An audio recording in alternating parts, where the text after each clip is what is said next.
Hindi club में फिर से आपका एक बार स्वागत है। ये वीडियो विशेष रूप से सीटेट से संबंधित है। अगर आप सीटेट पेपर सेकंड सामाजिक विज्ञान की तैयारी कर रहे हैं, सामाजिक विज्ञान या सामाजिक अध्ययन की, तो ये बहुत ही महत्वपूर्ण आपके लिए वीडियो है, क्योंकि इसमें हम एनसीईआरटी बुक क्लास 6 नागरिक शास्त्र यानी सामाजिक एवं राजनीतिक जीवन भाग 1 के बारे में चर्चा करेंगे और पूर्ण रूप से चर्चा करेंगे, यानी पूरा क्लास 6 का नागरिक शास्त्र आज हम क्लोज करेंगे, वो भी क्वेश्चन बैंक के रूप में। अगर आप जिस प्रश्न का उत्तर जानते हैं, आंसर बताने से पहले आप कमेंट बॉक्स में कमेंट करके जरूर बताएं, ताकि हमें भी पता चले कि आपने एनसीईआरटी बुक पढ़ा है। जी हाँ, सबसे पहले हम आपसे यही कहेंगे कि प्लीज़ इस वीडियो को देखने से पहले क्लास 6 का नागरिक शास्त्र का पीडीएफ टेलीग्राम ग्रुप में पड़ा होगा, वहां से लेके जरूर पढ़ लें। अगर आप हमारा टेलीग्राम ग्रुप ज्वाइन करना चाहते हैं तो टेलीग्राम ऐप प्ले स्टोर से इंस्टॉल कीजिए।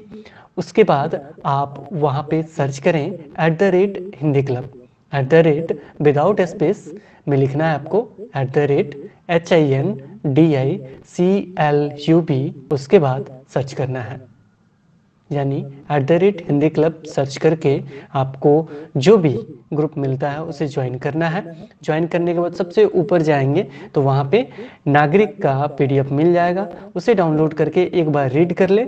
उसके बाद इस वीडियो को पूर्ण रूप से देखें, बहुत ही महत्वपूर्ण वीडियो है और बहुत अच्छी चर्चाएं भी इसमें की गई हैं और अच्छे प्रश्नों का संकलन भी है।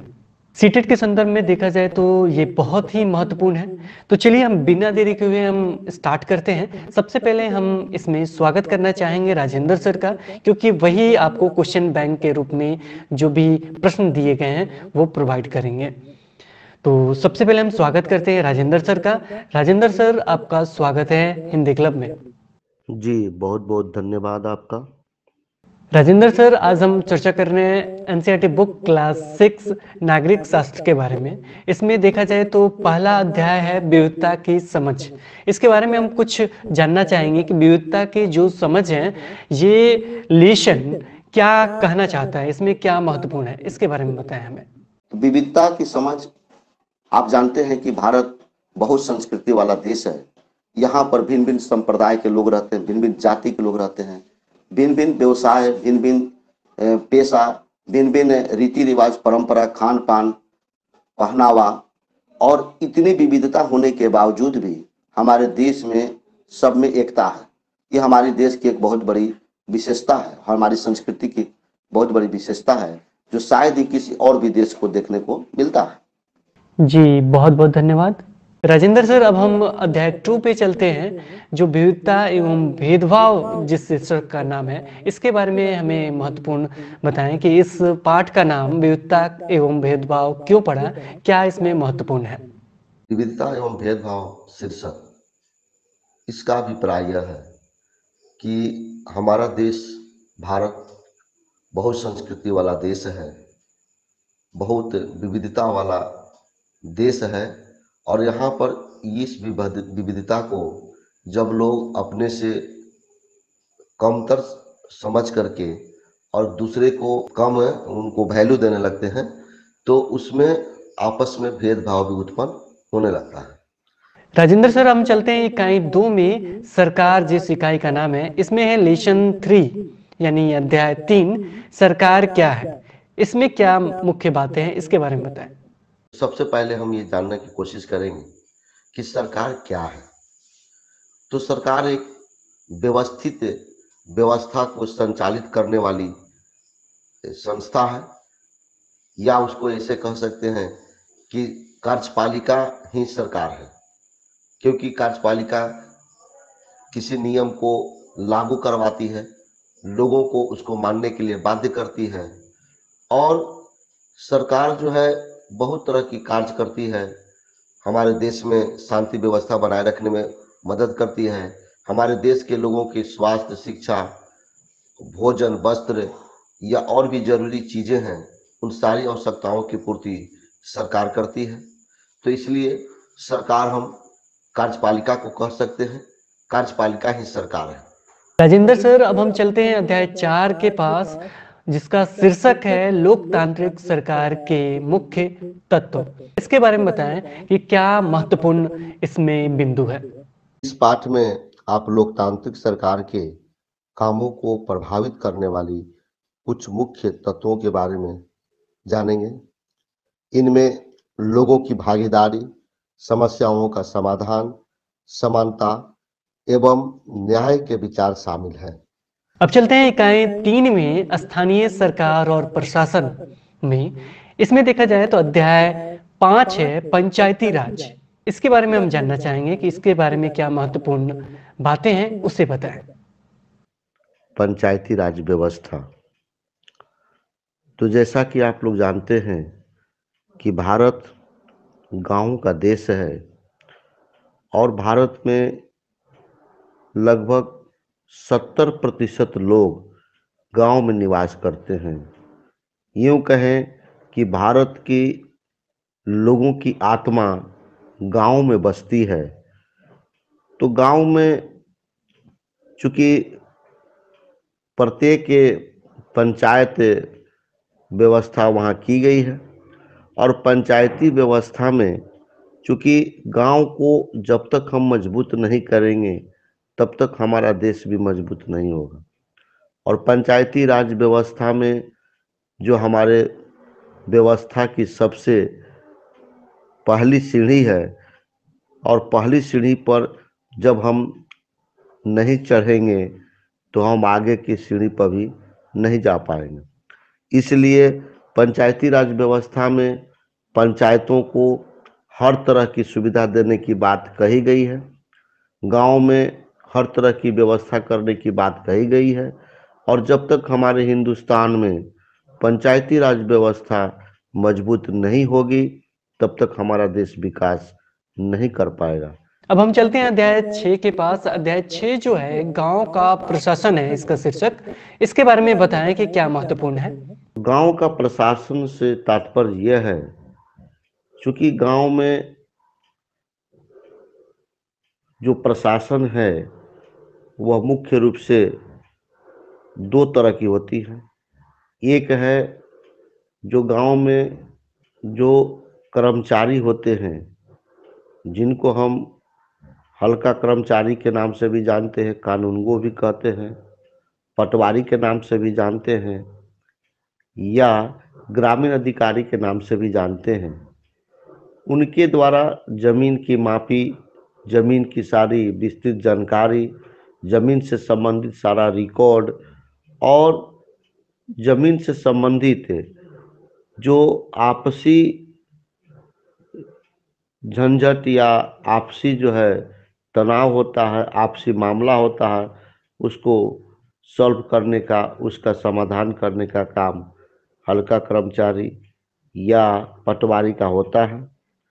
और दूसरी है कि जो गांव जिस थाने के अंतर्गत पड़ता है उस गांव से संबंधित जो चीज़ें हैं वह थाने में उसको लिखित जानकारी दी जाती है। तो कहने का ये मतलब हुआ कि गांव का प्रशासन, और गांव का प्रशासन सबसे प्रशासनिक स्तर पर सबसे निचले पायदान पर आता है, इसलिए हमारे लिए काफ़ी महत्वपूर्ण है। गांव का प्रशासन अगर सुदृढ़ होगा तो आगे का भी प्रशासन सुदृढ़ होगा। हमारे देश का प्रशासन, हमारे राज्य का प्रशासन और हमारे प्रखंड से लेकर जिला स्तर के प्रशासन भी सुदृढ़ होगा। खासतौर से गांव का प्रशासन का सुदृढ़ होना हमारे लिए बहुत जरूरी है। अब हम चलते हैं अध्याय 7 पे, नगर प्रशासन। इसके बारे में बताएं।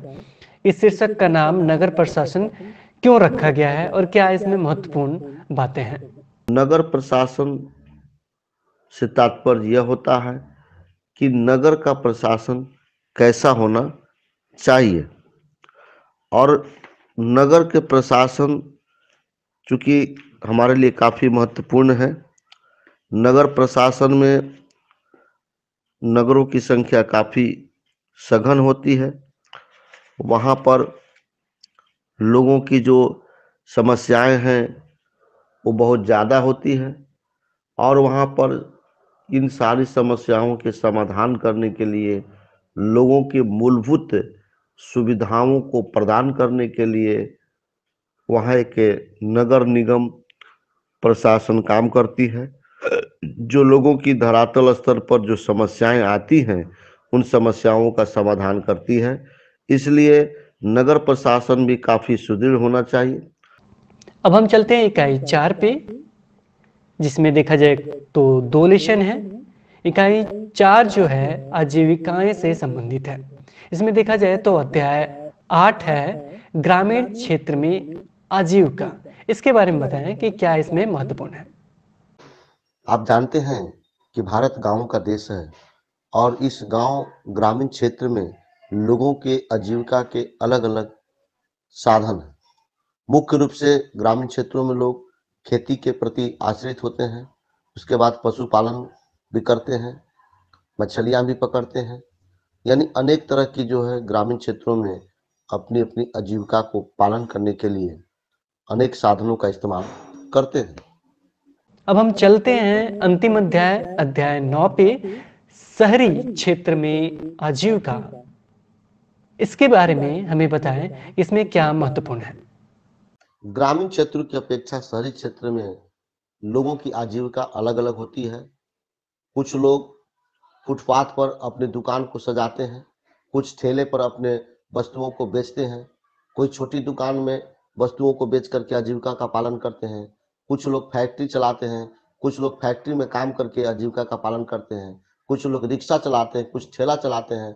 अलग अलग तरह के शहरी क्षेत्रों में अपनी आजीविका के लिए व्यवसाय का इस्तेमाल करते हैं। राजेंद्र सर, बहुत बहुत धन्यवाद कि आपने प्रत्येक लेसन के बारे में बताया, साथ ही उसमें महत्वपूर्ण बिंदुओं को आपने बताया ताकि समझ में आए कि उस लेसन का नाम क्यों रखा गया है।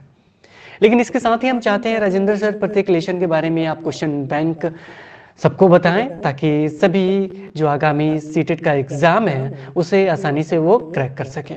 और इसके साथ ही सभी व्यूअर्स से हम गुजारिश करेंगे कि प्लीज इस वीडियो को पूरा देखिएगा। अगर आप सीटेट पेपर 2 सामाजिक विज्ञान या सोशल स्टडीज या सोशल साइंस का तैयारी कर रहे हैं तो प्लीज पूरे वीडियो को देखिएगा। आज हम क्लास 6 एनसीईआरटी बुक सिविक्स को क्लोज कर रहे हैं। पूरा वीडियो देख के जाइए और साथ में आप एनसीईआरटी बुक पढ़ने के बाद इसे देखिए और प्रत्येक प्रश्न को हल बताने से पहले उसका आंसर कमेंट बॉक्स में कमेंट करके हमें जरूर बताएं ताकि हमें भी पता चले कि आपके कितने सही हुए और लास्ट टाइम आप अपने मार्क्स जरूर लिखें। इसके साथ ही अगर इस तरह के वीडियोस आपको चाहिए तो इसके लिए आपको लाइक बटन दबाना होगा और अपने दोस्तों के बीच शेयर करना होगा और इसके साथ ही एक और काम करना होगा, हमें कमेंट में भी बताना होगा कि ये वीडियो आपको कैसा लगा। तो अब राजेंद्र सर से गुजारिश है कि वो क्लास को आगे बढ़ाएं। Okay, thank you viewers and thank you Rajendra sir. चलिए अब हम चैप्टर नंबर 1 के महत्वपूर्ण प्रश्न देखते हैं। प्रश्न संख्या 1। प्रश्न संख्या 1 में प्रश्न यह है कि लद्दाख के बारे में कौन सा कथन सत्य है। लद्दाख के बारे में कौन सा कथन सत्य है। ऑप्शन ए, लद्दाख के रास्ते ही जैन धर्म तिब्बत पहुंचा। बी, लद्दाख में अच्छी खेती होती है। सी, लद्दाख में बारिश अधिक होती है। डी, उपरोक्त सभी और ई, इनमें से कोई नहीं। अब हम ऑप्शन पर चलते हैं तो इसका सही ऑप्शन होगा ई, जिसमें लिखा हुआ है इनमें से कोई नहीं। अब ऑप्शन ए में चलते हैं। लद्दाख के रास्ते बौद्ध धर्म तिब्बत पहुंचा था, जैन धर्म नहीं पहुंचा था। दूसरा है बी ऑप्शन कि यहाँ पर अच्छी खेती नहीं होती है, बल्कि कुछ भागों में जीरा की खेती होती है क्योंकि बारिश वहाँ अधिक नहीं होती है, बारिश बहुत कम होती है, वह काफी शुष्क प्रदेश है और यही कारण है कि इसमें सभी ऑप्शन गलत हैं। इसलिए इसका सही उत्तर होगा ई, जिसमें लिखा हुआ है इनमें से कोई नहीं। प्रश्न संख्या 2। प्रश्न संख्या 2 के पास हम चलते हैं। उसमें लिखा हुआ है लद्दाख के लोग पीने के पानी के लिए किस पर निर्भर करते हैं। ऑप्शन ए, टैंकर का पानी। ऑप्शन बी, बारिश का पानी। ऑप्शन सी, पिघलने वाली बर्फ। और ऑप्शन डी, सभी। तो इसका सही उत्तर होगा ऑप्शन सी, पिघलने वाली बर्फ। आप जानते हैं कि लद्दाख में टेम्परेचर -40 डिग्री तक जाता है, तो वहां पर सभी जगह बर्फ जमे हुए रहते हैं, इसलिए वहां टैंकर का पानी इस्तेमाल नहीं होता है। बारिश का पानी भी नहीं होता है, क्योंकि बारिश बहुत कम होती है, शुष्क प्रदेश है, इसलिए बर्फ को ही पिघला करके गर्म करके हम पानी के रूप में इस्तेमाल करते हैं। इसलिए इसका सही उत्तर होगा सी, पिघलने वाली बर्फ। अब हम प्रश्न संख्या 3 पर चलेंगे। मुख्यतः पश्मीना कहां बुनी जाती है? Option A Kashmir, option B Bihar, option C Kerala, option D Tibet. तो इसका सही उत्तर होगा ऑप्शन ए कश्मीर। पश्मीना ऊन जो है एक विशेष प्रकार की बकरी होता है, जिससे यह प्राप्त किया जाता है, और ऊन निकालने का काम लद्दाख में होता है, लेकिन उसकी जो बुनाई होती है, शॉल की बुनाई होती है, वो कश्मीर में होती है, इसलिए इसका ऑप्शन सही होगा कश्मीर। प्रश्न संख्या 4, लद्दाख को ऑप्शन ए तिब्बत भी कहते हैं, बी छोटा तिब्बत भी कहते हैं, सी सिर्फ लद्दाख के नाम से जानते हैं, और डी सभी। तो इसका सही उत्तर होगा ऑप्शन बी, छोटा तिब्बत भी कहते हैं, क्योंकि तिब्बत लद्दाख के रास्ते ही बौद्ध धर्म तिब्बत गया था, इसलिए इसे हम छोटा तिब्बत के नाम से भी जानते हैं। प्रश्न संख्या 5, तिब्बत का ग्रंथ का क्या नाम है? Option A Kesar saga, option B saga Kesar, option C Kesar, option D saga. तो इसका सही उत्तर होगा केसर सागा। केसर सागा वहां का एक धार्मिक ग्रंथ है जो काफी प्रसिद्ध है। अब प्रश्न संख्या 6 पर चलेंगे। केरल सबसे पहले कौन आया था? ऑप्शन ए फारसी और अरबी, ऑप्शन बी क्रिश्चियन और यहूदी, ऑप्शन सी पारसी और यहूदी, ऑप्शन डी अरबी और यहूदी। तो केरल सबसे पहले, इसका सही उत्तर होगा अरबी और यहूदी। सबसे पहले केरल आने वाले लोग थे अरबी और यहूदी। अब हम नेक्स्ट प्रश्न पर चलेंगे। प्रश्न संख्या 7, ईसा मसीह के धर्मदूत कौन थे? Option A Sant Morgan, option B Sant Johnson, option C Sant Thomas, और ऑप्शन डी कोई नहीं। तो ईसा मसीह के धर्मदूत थे ऑप्शन सी संत थॉमस, यानी सही उत्तर होगा संत थॉमस। प्रश्न संख्या 8, संत थॉमस कब केरल आए थे?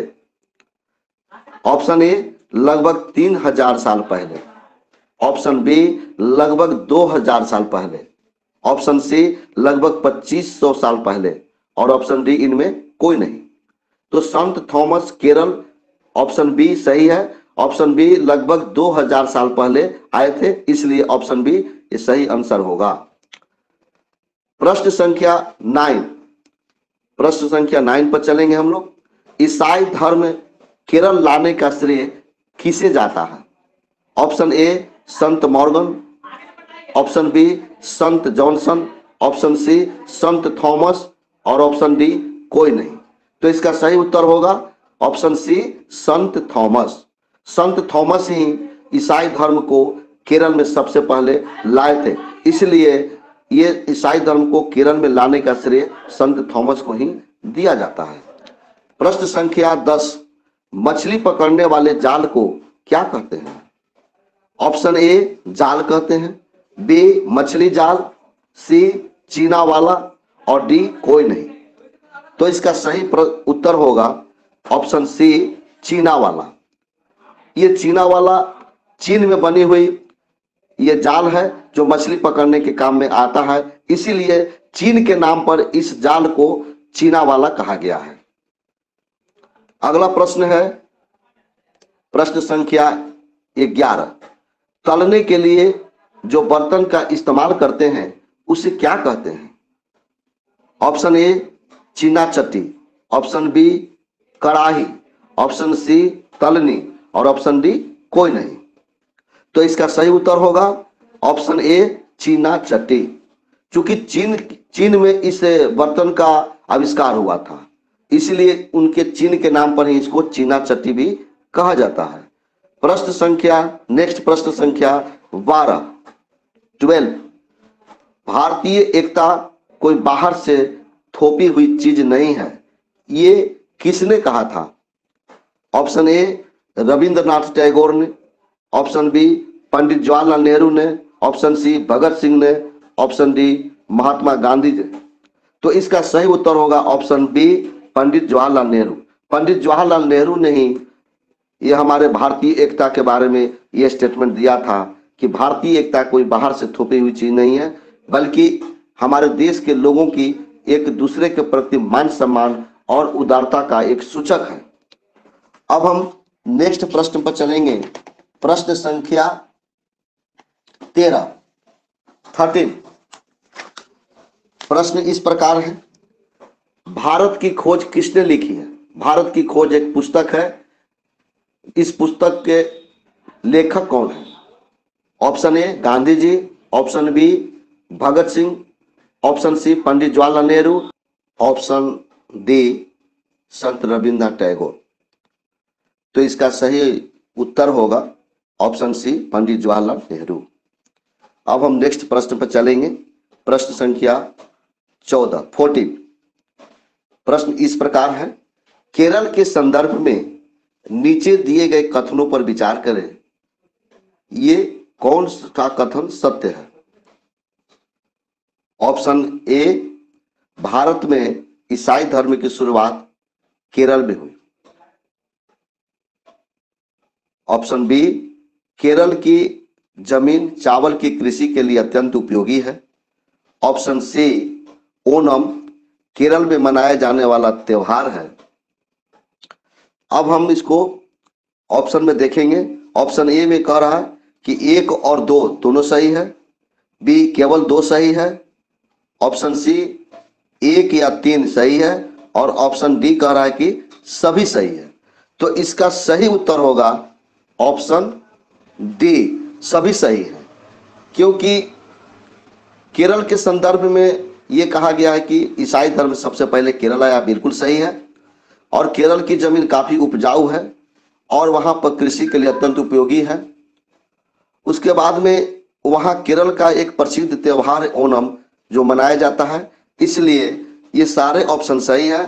तो ऑप्शन डी इसका सही उत्तर होगा सभी। प्रश्न संख्या 15 केरल की मुख्य फसलें हैं। ऑप्शन ए लौंग, ऑप्शन बी इलायची, ऑप्शन सी चावल और ऑप्शन डी सभी। तो इसका सही उत्तर होगा डी सभी, क्योंकि केरल में विशेष रूप से मसाले का उत्पादन विस्तृत रूप से होता है, चावल की भी खेती काफी विस्तार रूप से होता है, इसलिए इसका ऑप्शन सही होगा। अब हम नेक्स्ट प्रश्न पर चलते हैं। प्रश्न संख्या 16 भारत में विविधता है कैसे? ए धर्म, बी रहन सहन, सी खान पान, भाषा त्योहार में एक लोग दूसरे से भिन्न है, डी सभी। तो इसका सही उत्तर होगा डी सभी, क्योंकि भारत बहुत संस्कृति वाला देश है।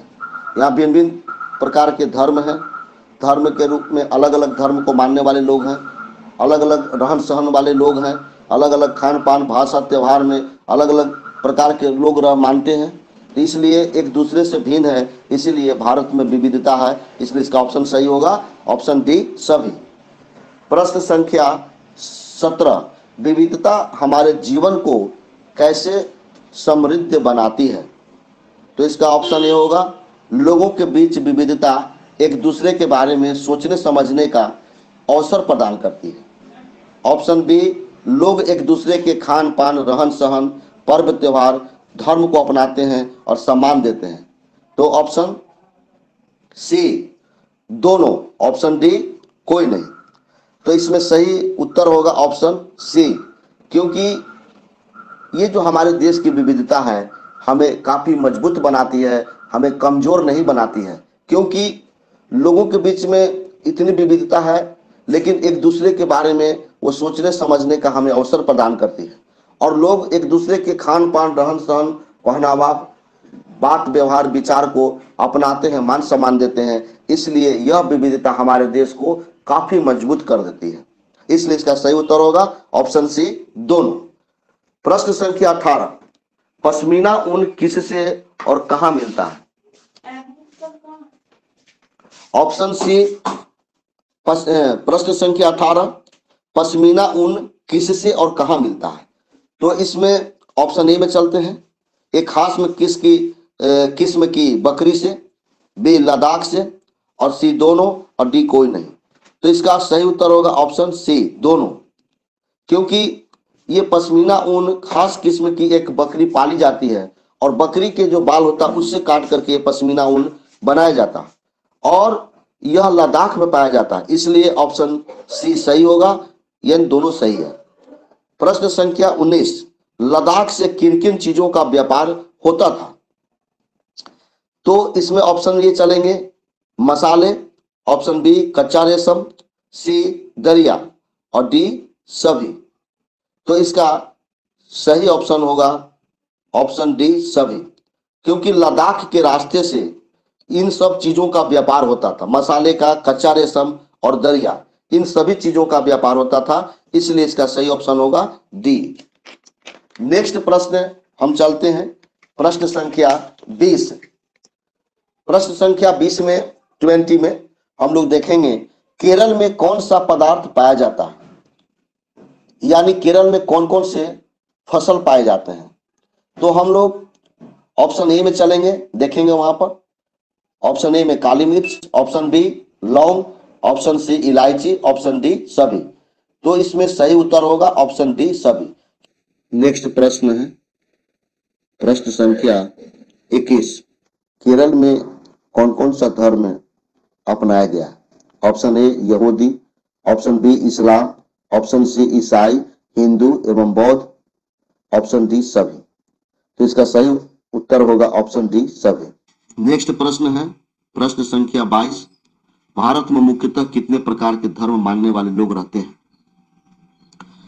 ऑप्शन ए 8 प्रकार के, ऑप्शन बी 6 प्रकार के, ऑप्शन सी 7 प्रकार के, और डी ऑप्शन डी 5 प्रकार के। तो इसका सही उत्तर होगा ऑप्शन ए, 8 प्रकार के धर्म मानने वाले लोग रहते हैं।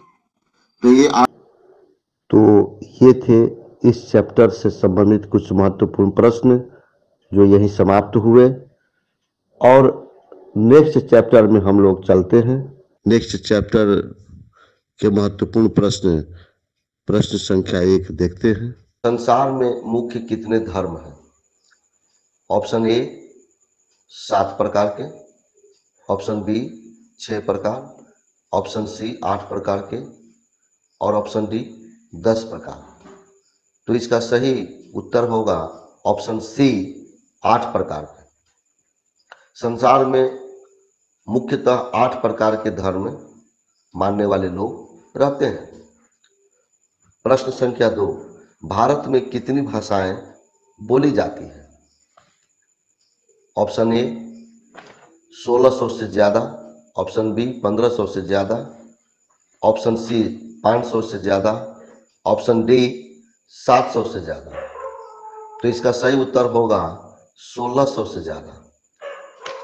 भारत में 1600 से ज्यादा भाषाएं बोली जाती हैं और भारत की बहुसंस्कृति की एक बहुत बड़ी पहचान है, क्योंकि इतनी भाषाएं बोलने वाले लोग हमारे भारत देश में रहते हैं। प्रश्न संख्या 3, प्रश्न इस प्रकार है, भारत में कितने प्रकार के नृत्य हैं? ऑप्शन ए 150 से ज्यादा, ऑप्शन बी 90 से ज्यादा, ऑप्शन सी 100 से ज्यादा, और डी कोई नहीं। तो इसका सही उत्तर होगा ऑप्शन सी, 100 से ज्यादा। प्रश्न संख्या 4, भारतीय संविधान के पिता और भारतीय संविधान के जनक के नाम से जाने जाते हैं, वो कौन है? Option A Gandhi ji, option B Bhagat Singh, option C Bhimrao Ambedkar, और ऑप्शन डी पंडित जवाहरलाल नेहरू। तो इसका सही उत्तर होगा option C, doctor Bhimrao Ambedkar. प्रश्न संख्या 5, खून के गीत का संबंध किससे है? खून के गीत का संबंध किससे है? ए जलियांवाला बाग, बी कारगिल लड़ाई, सी भारत पाक लड़ाई और डी सभी। तो इसका सही उत्तर होगा जलियांवाला बाग। आप जानते हैं कि 13 अप्रैल 1919 को अमृतसर शहर के जलियांवाला बाग में भारतीय स्वतंत्रता संग्राम में रॉलेट एक्ट के विरोध में एक दो वहां के नेता थे जिनका नाम था सत्यपाल और सैफुद्दीन किचलू। इन दोनों की गिरफ्तारी के विरोध में अमृतसर शहर के लोगों ने जलियांवाला बाग में एक अहिंसक और शांतिपूर्ण विचार विमर्श कर रहे थे। उसी समय जनरल डायर वहां पर आया और उसको गेट को बंद कर दिया। एक पतली सी दरवाजा था जिसको बंद कर दिया गया। चारों तरफ काफी ऊंची लंबी दीवार थी और बिना सचेत किए हुए उसने गोलीबारी करने का आदेश दे दिया, जिसके कारण हजारों हजार लोग मारे गए, कई हजार लोग उसमें जख्मी हो गए। इसी कारण से इस घटना को खून के गीत के संबंध के नाम से जाना जाता है, इसलिए इसका सही ऑप्शन होगा जलियांवाला बाग। प्रश्न संख्या 6, कथन पर विचार करें, सत्य कौन सा है? ऑप्शन 1, दलित शब्द को नीची कहे जाने वाली जाति के लोग अपनी पहचान के रूप में प्रयोग करते हैं और दलित का शाब्दिक अर्थ दबा कर रखा गया या कुचला गया है। ऑप्शन 2, सरकार दलित लोगों को अनुसूचित जनजाति के वर्ग में रखती है। तो इसका सही जवाब होगा ऑप्शन ए, केवल एक। दलित लोग या नीची कही जाने वाले लोग अपने आप को अछूत से ज्यादा दलित कहलाना पसंद करते हैं, क्योंकि उनका मानना है कि दलित शब्द के उच्चारण से ही यह स्पष्ट हो जाता है कि सदियों से उन्हें दबा कुचला गया है और उन्हें हर तरह से शोषित किया गया है, इसलिए वे दलित कहलाना पसंद करते हैं। नेक्स्ट प्रश्न है प्रश्न संख्या 7, पूर्वाग्रह किसे कहते हैं? ऑप्शन ए, जब हम किसी के बारे में पहले से कोई राय बना लेते हैं। ऑप्शन बी, जब किसी के बारे में सही राय बना लेते हैं। ऑप्शन सी, जब हम किसी के बारे में सकारात्मक राय बना लेते हैं। डी सभी। तो इसका सही उत्तर होगा ऑप्शन होगा ए, जब हम किसी के बारे में पहले से कोई राय बना लेते हैं तो हम उसके प्रति पूर्वाग्रह से ग्रसित हो जाते हैं और उसे हम पूर्वाग्रह कहते हैं। प्रश्न संख्या 8, हम किन किन चीजों के बारे में पूर्वाग्रही हो सकते हैं? इसका ऑप्शन ए है लोगों के धार्मिक विश्वास के प्रति। बी, ऑप्शन बी, उनके चमड़ी के रंग के प्रति। ऑप्शन सी, जिस क्षेत्र से वे आते हैं उसके प्रति हम पूर्वाग्रही हो सकते हैं, यानी कि, और डी में सभी। तो इसका सही उत्तर होगा ऑप्शन डी सभी। प्रश्न संख्या 9, रूढ़िबद्ध धारणा किसे कहते हैं? ऑप्शन ए, जब हम सभी लोगों को एक ही छवि में बांध देते हैं। ऑप्शन बी, उनके बारे में पक्की धारणा बना लेते हैं। ऑप्शन सी, दोनों। और ऑप्शन डी, कोई नहीं। तो इसका सही उत्तर होगा ऑप्शन सी, दोनों। जब हम सभी लोगों को एक ही खांचा में, एक ही सांचा में ढाल लेते हैं, एक ही छवि में बांध लेते हैं और उनके बारे में हम पक्की धारणा बना लेते हैं। जैसे आप मान सकते हैं कि मुसलमान जो है अपने बच्चों को पढ़ाने के प्रति वो मदरसे में ज़्यादा भेजते हैं बच्चों को और हम स्कूल में कम भेजते हैं।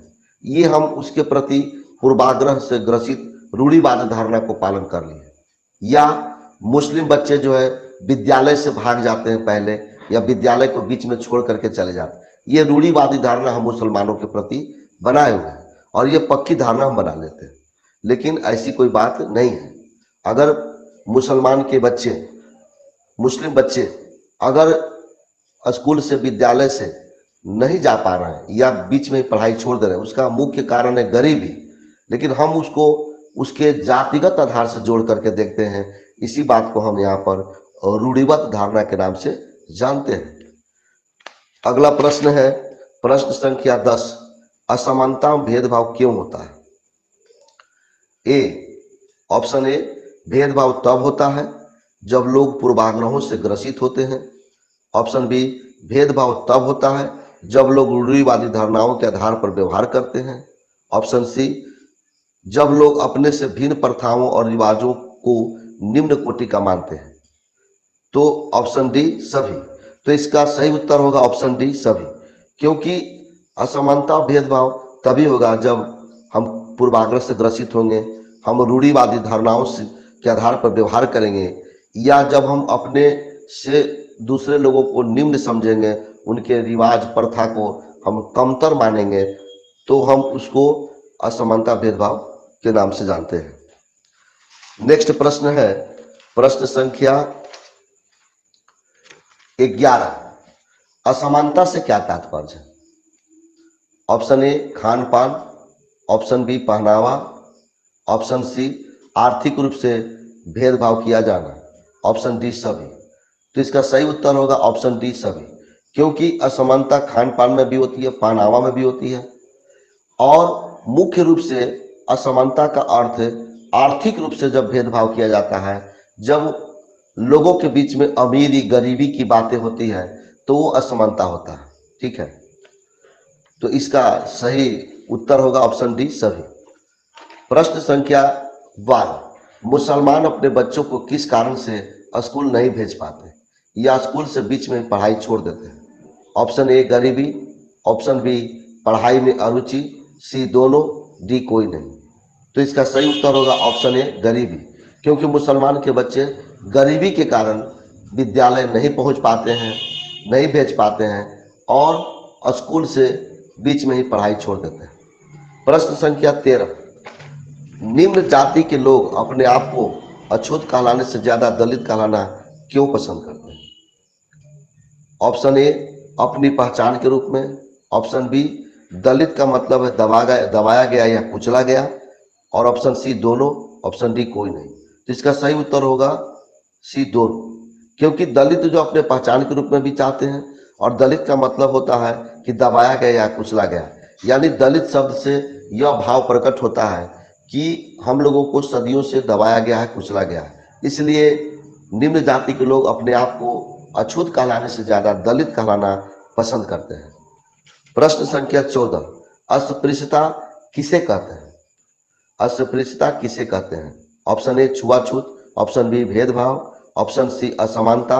और ऑप्शन डी, समानता। तो इसका सही उत्तर होगा छुआछूत। तो इस प्रकार हम अस्पृश्यता से यह समझ सकते हैं कि जब किसी के साथ छुआछूत के व्यवहार किया जाता है तो उसको हम अस्पृश्यता कहते हैं। जैसे हमारे समाज में चर्मकार या डोम जाति के लोग, या जो लोग कचरे को साफ करते हैं, गंदगी को साफ करते हैं, उनके साथ हम लोग अस्पृश्यता जैसा व्यवहार करते हैं, छुआछूत का व्यवहार करते हैं। उन लोगों को सार्वजनिक स्थलों पर पानी पीने, सार्वजनिक स्थलों पर स्नान करने, मंदिरों में प्रवेश करने पर हम लोग रोक लगा देते हैं, क्योंकि उनको हम बिल्कुल ही छुआछूत की दृष्टि से देखते हैं, अस्पृश्यता की दृष्टि से देखते हैं। तो ये थे इस चैप्टर से संबंधित कुछ महत्वपूर्ण प्रश्न जो यही समाप्त हुए, और नेक्स्ट चैप्टर में हम लोग चलते हैं। अब हम चैप्टर नंबर 3 का महत्वपूर्ण प्रश्न संख्या 1 को देखते हैं। प्रथम विश्व युद्ध के दौरान महिला मताधिकार आंदोलन हुआ था, इसको और किस नाम से हम जानते हैं? ऑप्शन ए, महिला अधिकार। ऑप्शन बी, मताधिकार का प्रयोग। Option C, suffrage movement. और ऑप्शन डी, सभी। तो इसका सही उत्तर होगा ऑप्शन सी, सफरेज मूवमेंट। अब हम प्रश्न संख्या 2 पर चलेंगे। सफरेज का क्या अर्थ है? तो इसका ऑप्शन ए है अधिकार। ऑप्शन बी, वोट देने का अधिकार। ऑप्शन सी, ए और बी। और ऑप्शन डी, कोई नहीं। तो सफरेज का अर्थ होता है वोट देने का अधिकार। ये इसका सही उत्तर होगा ऑप्शन बी, वोट देने का अधिकार। अब हम प्रश्न संख्या 3 पर चलेंगे। प्रश्न संख्या 3 में प्रश्न इस प्रकार है, अमेरिका में औरतों को वोट देने का अधिकार कब मिला? Option A 1921, option B 1929, option C 1928, option D 1920। तो इसका सही उत्तर होगा ऑप्शन डी 1920। 1920 में अमेरिका में औरतों को वोट देने का अधिकार मिला था। प्रश्न संख्या 4, इंग्लैंड में वोट देने का अधिकार महिला को कब मिला? इसका ऑप्शन है ए है 1928, ऑप्शन बी 1929, ऑप्शन सी 1921 और ऑप्शन डी 1920। तो इसका सही उत्तर होगा ऑप्शन ए 1928। प्रश्न संख्या 5, सरकार का कितना स्तर होता है? Option A 3, option B 2, option C 4, option D 5। तो इसका सही उत्तर होगा ऑप्शन ए 3, सरकार का 3 स्तर होता है। प्रश्न संख्या 6, सरकार का 3 स्तर कौन कौन है?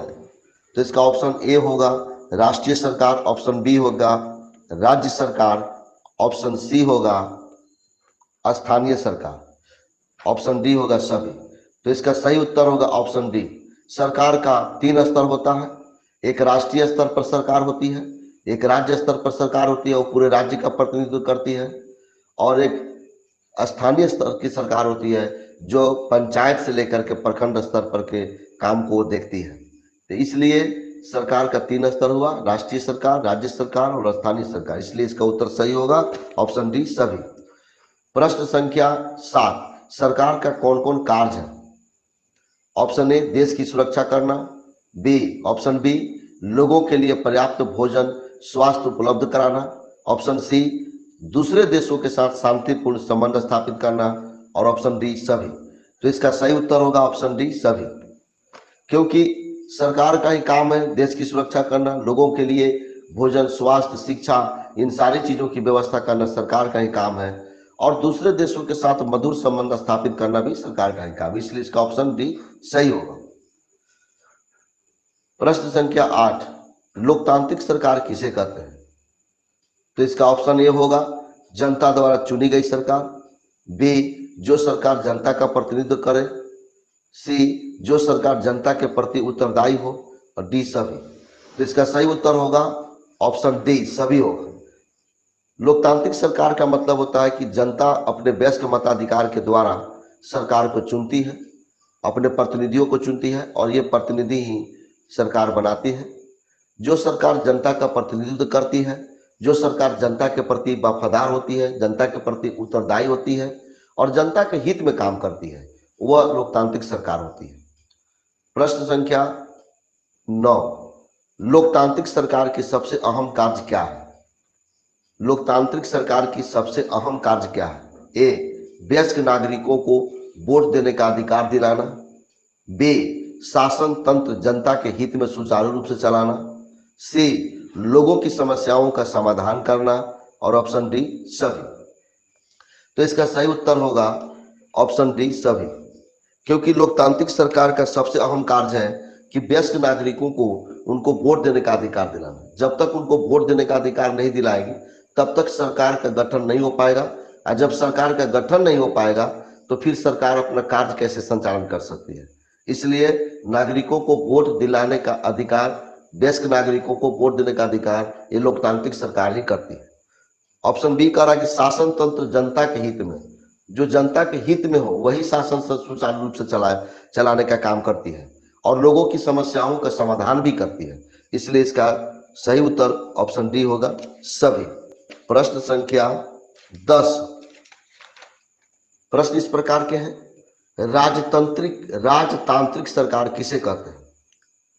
ऑप्शन ए राजा के पास निर्णय लेने का अधिकार होता है, बी राजा जनता के प्रति वफादार नहीं होता है, सी जनता की सवालों का जवाब देना वाजिब नहीं समझता है और ऑप्शन डी सभी। तो इसका सही उत्तर होगा ऑप्शन डी सभी। राजतांत्रिक सरकार चूंकि राजा स्वयं निर्णय लेता है और चूंकि जनता के वोट के द्वारा यह सरकार नहीं बनती है, इसलिए जनता के प्रति ये बिल्कुल ही वफादार नहीं होता है और जनता के प्रति ये उत्तरदायी भी नहीं होती है। जो भी निर्णय लेती है वह स्वयं अपने हित में लेती है, जनता के हित में ये निर्णय नहीं भी ले सकती है और जनता की सवालों का जवाब ये देना वाजिब नहीं समझती, क्योंकि जनता के द्वारा ये चुनी हुई सरकार नहीं है। इसलिए इसका ऑप्शन डी होगा सभी। प्रश्न संख्या 11, शुरुआती दौर में चुनाव में मतदान देने का अधिकार किनके पास था? ऑप्शन ए, केवल पढ़े लिखे पुरुषों के पास। ऑप्शन बी, जिनके पास संपत्ति होती थी। ऑप्शन सी, औरतों, गरीबों और अशिक्षितों को वोट देने का अधिकार। तो डी, सभी। इसका सही उत्तर होगा ऑप्शन डी, सभी। क्यों? क्योंकि शुरुआती में मतदान देने का अधिकार मात्र पढ़े लिखे शिक्षित व्यक्तियों के पास थी और जो संपत्ति वाले होते थे, जो अमीर होते थे, उन्हीं को अधिकार दिया गया था। समाज में गरीब, अशिक्षित या महिलाओं को मतदान देने का अधिकार नहीं था। तो इसलिए इसका सही उत्तर होगा ऑप्शन डी, सभी। प्रश्न संख्या 12, 1931 ईस्वी में यंग इंडिया पत्रिका में गांधी जी ने क्या कहा था? ऑप्शन ए, मैं यह विचार सहन नहीं कर सकता था कि जिस आदमी के पास संपत्ति है वह वोट दे सकता है। ऑप्शन बी, लेकिन वह आदमी जिसके पास चरित्र है वह वोट नहीं दे सकता। ऑप्शन सी, जो ईमानदारी से काम करता है वो वोट नहीं दे सकता। ऑप्शन डी, सभी। तो इसका सही उत्तर होगा ऑप्शन डी, सभी। क्योंकि महात्मा गांधी का कहना था कि वह व्यक्ति जिसके पास संपत्ति है वही वोट दे सकता है और वह किसान जो अपना मेहनत से खून पसीना बहा करके फसल उत्पादन करता, सभी लोगों को पेट भरता है, वह वोट नहीं दे पाएगा, यह हम सहन नहीं कर पाएंगे। वह व्यक्ति जिनके पास चरित्र है, ईमानदारी है, वो वोट नहीं दे पाएगा और वह व्यक्ति जो बिल्कुल ही शिक्षित है और जो अमीर है वह वोट देगा, इस बात को मैं सहन नहीं कर सकता हूं। इसलिए इसका ऑप्शन सही होगा ऑप्शन डी, सभी। प्रश्न संख्या 13, सफरेज मूवमेंट का स्वरूप क्या था? ऑप्शन ए, महिलाएं अपने आप को लोहे की जंजीर से बांध करके प्रदर्शन किया। ऑप्शन बी, महिलाओं ने वोट देने के अधिकार की मांग की। ऑप्शन सी, कई क्रांतिकारी महिलाएं जेल गई और भूख हड़ताल पर बैठी। ऑप्शन डी, सभी। तो इसका सही उत्तर होगा ऑप्शन डी, सभी। आप जानते हैं कि 1914 में जब प्रथम विश्व युद्ध हुआ था, उस प्रथम विश्व युद्ध में चूंकि जो मर्द थे वह युद्ध की प्रक्रिया में संलग्न थे, इसलिए जो घरेलू काम था, जो घरेलू जो जिम्मेवारी थी, वो महिलाओं के ऊपर आ गई और महिलाओं ने काफी गंभीरता से और बहुत शालीनता के साथ अपनी जिम्मेवारी को निभाने का काम उसने किया था और उन्होंने ये सिद्ध कर दिया कि जो अधिकार महिलाओं को आज तक नहीं दी गई है वो अधिकार उन्हें भी मिलनी चाहिए। 1914 के बाद ये सफरेज मूवमेंट हुआ था और सफरेज मूवमेंट में महिलाएं अपने आप को जंजीर में जकड़ करके प्रदर्शन कर रही थी। इनका कहने का मतलब यह था कि हमें जंजीरों में जकड़ करके रखी गई है क्योंकि हमें वोट देने का अधिकार नहीं दिया गया है। लेकिन अब वो समय आ गया है कि ये जंजीर तोड़ देने का समय आ गया है और हमें वोट देने का अधिकार मिलना चाहिए। महिलाएं अपने आप को जंजीरों में बांध करके इसलिए प्रदर्शन कर रही थी। ऑप्शन बी में कह रहा है कि महिलाओं ने वोट देने के अधिकार की मांग की। उन्होंने कहा कि जिस तरह से हमें आप जंजीरों में जकड़ करके यानी वोट के अधिकार से वंचित करके रखा है, अब वह नहीं चलेगा, अभी हमें वोट देने का अधिकार आपको देना पड़ेगा। और ऑप्शन सी में क्या हुआ कि बहुत सी क्रांतिकारी महिलाएं जेल गई और भूख हड़ताल पर बैठी और अंत में अपनी मांग को पूरा करवा ली। इसलिए ये ऑप्शन डी, सभी सही होगा। इस प्रकार तो ये थे इस चैप्टर से संबंधित कुछ महत्वपूर्ण प्रश्न जो यही समाप्त हुए और नेक्स्ट चैप्टर में हम लोग चलते हैं। नेक्स्ट चैप्टर नंबर 4 का महत्वपूर्ण प्रश्न संख्या 1 को देखते हैं। कौन से देश में पहले रंग भेद कानून था? ऑप्शन ए है उत्तरी अफ्रीका, ऑप्शन बी दक्षिण अफ्रीका, ऑप्शन सी दक्षिण अमेरिका और ऑप्शन डी बांग्लादेश। तो इसका सही उत्तर होगा ऑप्शन बी दक्षिण अफ्रीका। दक्षिण अफ्रीका में रंगभेद कानून बहुत ही सख्ती से लागू किया गया था। वहां पर श्वेत और अश्वेतों के बीच हर तरह की अंतर को दिखाया गया था और समाज में जितने भी लोग रहते थे उन लोगों के बीच में काफी असमानता थी। इसलिए रंगभेद कानून सबसे पहले दक्षिण अफ्रीका में ही बना था। नेक्स्ट प्रश्न है प्रश्न संख्या 2। रंगभेद का क्या अर्थ है? इसका ऑप्शन ए में चले हम लोग, त्वचा के रंग से, ऑप्शन बी कपड़ा के रंग से, ऑप्शन सी झंडा के रंग से, ऑप्शन डी सभी। तो रंगभेद का अर्थ होता है त्वचा के रंग से, यानी ऑप्शन ए सही होगा। त्वचा के रंग के आधार पर ही रंगभेद यानी रंग में भेद किया जाता है, यानी रंग के आधार पर लोगों के बीच में भेद किया जाता है या भेदभाव अपनाया जाता है, इसलिए उसको त्वचा के रंग से ही रंगभेद का अर्थ शामिल है। प्रश्न संख्या 3। दक्षिण अफ्रीका में किन लोगों को वोट देने का अधिकार नहीं था? ऑप्शन ए अश्वेत, ऑप्शन बी श्वेत, ऑप्शन सी सांवला, ऑप्शन डी कोई नहीं। तो इसमें इसका सही उत्तर होगा ऑप्शन ए अश्वेत। अश्वेत लोगों को दक्षिण अफ्रीका में वोट देने का अधिकार नहीं था। नेक्स्ट प्रश्न पर हम लोग चलेंगे। प्रश्न संख्या 4। दक्षिण अफ्रीका के दक्षिणी पश्चिमी हिस्से में कौन सा शहर था जहां सिर्फ अश्वेत लोग रहते हैं? इसका ऑप्शन ए में चलेंगे करोट, ऑप्शन बी में सराट, ऑप्शन सी में सोबेटो और ऑप्शन डी में कोई नहीं।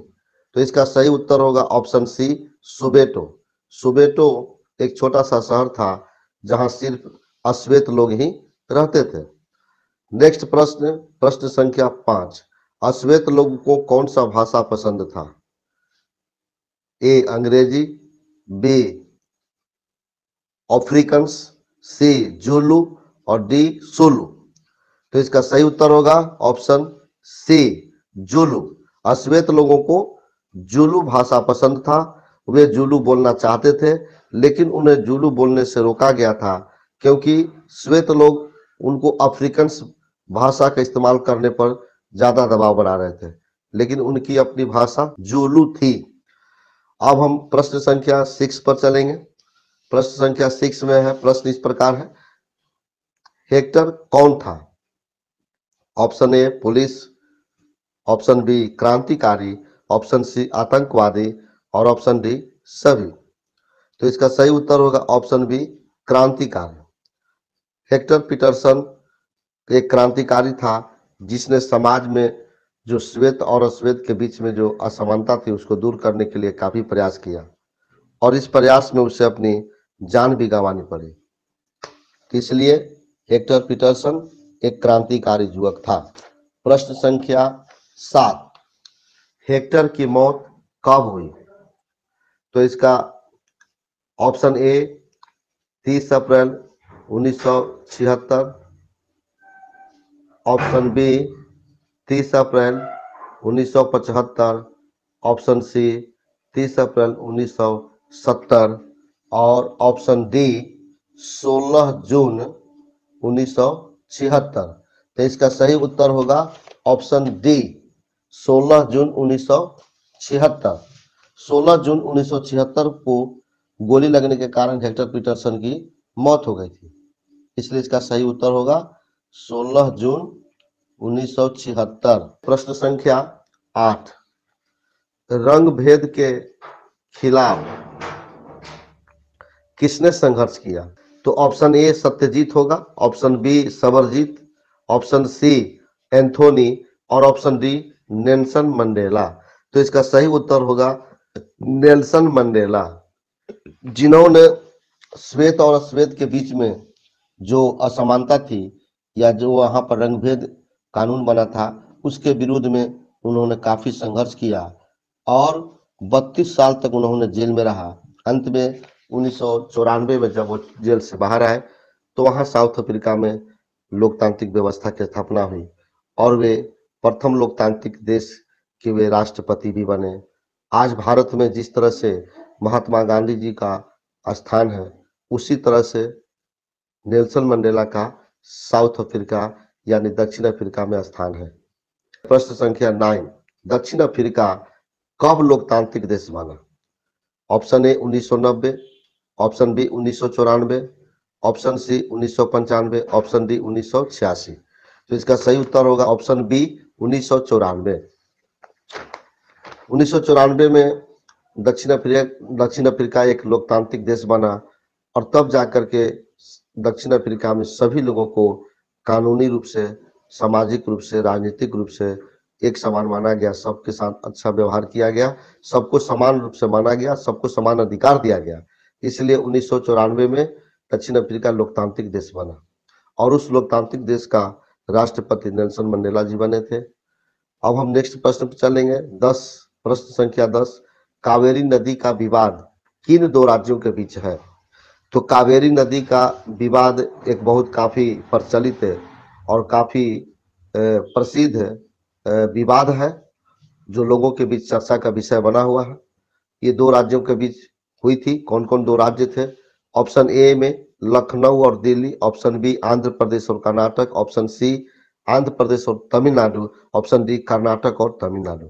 तो ये दो राज्य थे। इसका सही उत्तर होगा ऑप्शन डी कर्नाटक और तमिलनाडु। कर्नाटक जो ऊपरी भाग है और कर्नाटक में कृष्णा सागर बांध है और तमिलनाडु निचली भाग को कहा गया तमिलनाडु में मेंटूर बांध है। अब कर्नाटक अपनी आवश्यकता की जो जल है उसको पहले इस्तेमाल करता है और जब उसकी आवश्यकता पूरी हो जाती है तब वो अपनी नीचे वाले क्षेत्र में पानी अब जल को छोड़ता है। यही कारण है कि तमिलनाडु में काफी प्रभावित होता है वहाँ के कृषि, वहाँ के लोगों की हर व्यवसाय जो पानी पर आधारित हो। इसलिए ये दो राज्यों के बीच में ये कावेरी जल विवाद काफी प्रसिद्ध है। ये ऑप्शन डी यानी कर्नाटक और तमिलनाडु, ये इसका सही उत्तर होगा। नेक्स्ट प्रश्न पर चलते हैं हम लोग कि मेंटूर का बांध कहाँ स्थित है? Option A Tamil Nadu, option B Karnataka, option C Andhra Pradesh और ऑप्शन डी दिल्ली। तो इसका सही उत्तर होगा ऑप्शन ए तमिलनाडु। प्रश्न संख्या 12, कृष्णा सागर बांध कहाँ स्थित है? Option A Tamil Nadu, option B Karnataka, option C Delhi, option D Nepal. तो इसका सही उत्तर होगा कर्नाटक। कृष्णा सागर बांध कर्नाटक में स्थित है। नेक्स्ट प्रश्न संख्या 13। प्रश्न इस प्रकार है, कर्नाटक का कृष्णा सागर बांध और तमिलनाडु का मेंटूर बांध क्रमशः कावेरी नदी के किस छोर पर स्थित है? ए ऊपरी छोर और निचली छोर, बी निचली छोर या ऊपरी छोर, सी दोनों ऊपरी छोर पर है, डी दोनों निचली छोर पर है। तो इसका सही उत्तर होगा ए कर्नाटक का कृष्णा सागर बांध ऊपरी छोर पर है और तमिलनाडु के मेंटूर बांध निचली छोर पर है। ठीक है, इसलिए इसका ऑप्शन ए सही उत्तर होगा। प्रश्न संख्या 14, निम्नलिखित कथनों पर विचार करें, कौन सा कथन सत्य है? ए प्रश्न संख्या 14 का ऑप्शन 1, कर्नाटक का कृष्णा राज सागर बांध बेंगलुरु शहर की जरूरतों को पूरा करने के साथ कई जिलों में सिंचाई के काम भी आता है। ऑप्शन 2, तमिलनाडु का मेंटूर बांध कावेरी नदी पर बना है जो तमिलनाडु के डेल्टाई क्षेत्र में सिंचाई के काम आता है। अब हम लोग ऑप्शन पर चलेंगे। ऑप्शन ए केवल एक सही है, ऑप्शन बी केवल 2 सही है, ऑप्शन सी 1 और 2 दोनों सही है, डी कोई नहीं। तो इसका सही उत्तर होगा ऑप्शन सी 1 और 2 दोनों सही है। नेक्स्ट प्रश्न संख्या 15, रंग भेद कानून के तहत क्या होता था?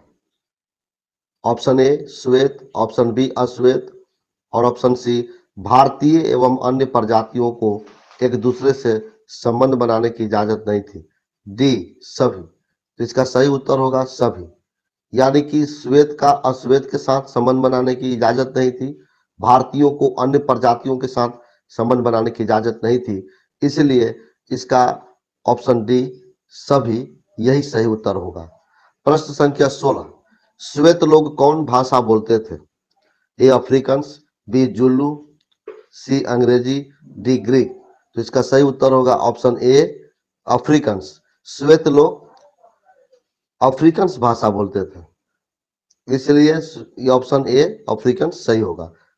प्रश्न संख्या 17, नियमित चुनाव क्यों होता है? ऑप्शन ए सरकार पर नियंत्रण बना रहता है, ऑप्शन बी सरकार निरंकुश ना हो जाए, ऑप्शन सी दोनों, और ऑप्शन डी कोई नहीं। तो इसका सही उत्तर होगा ऑप्शन सी दोनों, क्योंकि सरकार पर नियंत्रण बना रहे, यही कारण है कि चुनाव नियमित होता है।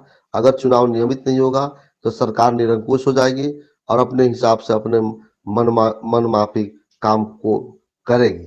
यही कारण है कि सरकार पर निरंकुशता को रोकने के लिए, सरकार पर अंकुश रखने के लिए नियमित चुनाव 5 वर्ष में होता है, इसलिए ऑप्शन सी दोनों सही होगा।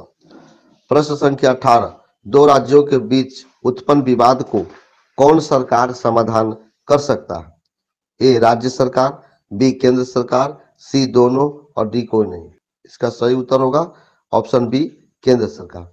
तो इस तरह तो ये थे इस चैप्टर से संबंधित कुछ महत्वपूर्ण प्रश्न जो यही समाप्त हुए, और नेक्स्ट चैप्टर में हम लोग चलते हैं।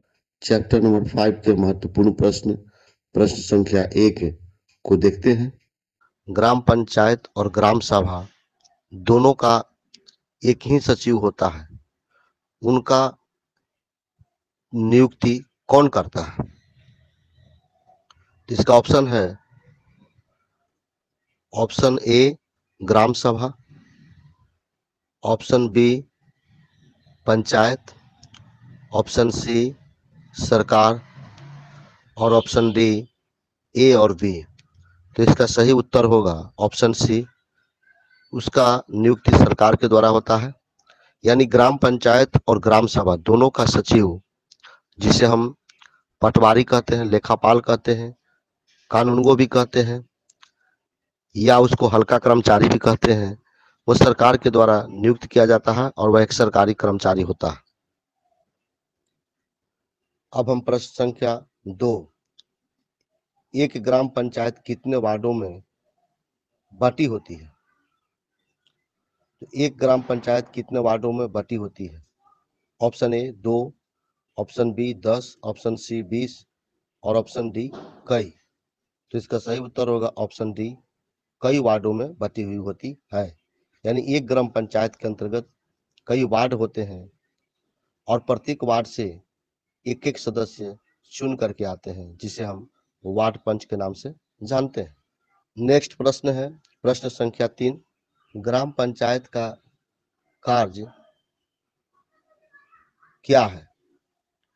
ऑप्शन ए सड़क, नालियों, स्कूलों, भवनों का निर्माण, ऑप्शन बी स्थानीय कर लगाना, ऑप्शन सी रोजगार देने संबंधी सरकारी योजनाएं लागू करना, ऑप्शन डी सरकारी नौकरी देना, ऑप्शन ई ए, बी और सी ये तीनों सही हैं, ऑप्शन एफ सभी सही हैं, ऑप्शन जी बी, सी और डी सही है। तो इसका सही उत्तर होगा ऑप्शन ई। ऑप्शन ई में ए, बी और सी ये 3 ऑप्शन जो शुरू के हैं वो सही हैं, इसलिए ऑप्शन ई सही होगा। प्रश्न संख्या 4, पंचायत के कितने स्तर होते हैं? Option A 2, option B 3, option C 4, option D 5। तो इसका सही उत्तर होगा ऑप्शन बी 3, यानी पंचायत के 3 स्तर होते हैं। पहला होता है ग्राम स्तर ग्राम पंचायत, दूसरा प्रखंड स्तर पर प्रखंड या विकास खंड कहते हैं, और तीसरा होता है जिला पंचायत या जिला परिषद कहते हैं।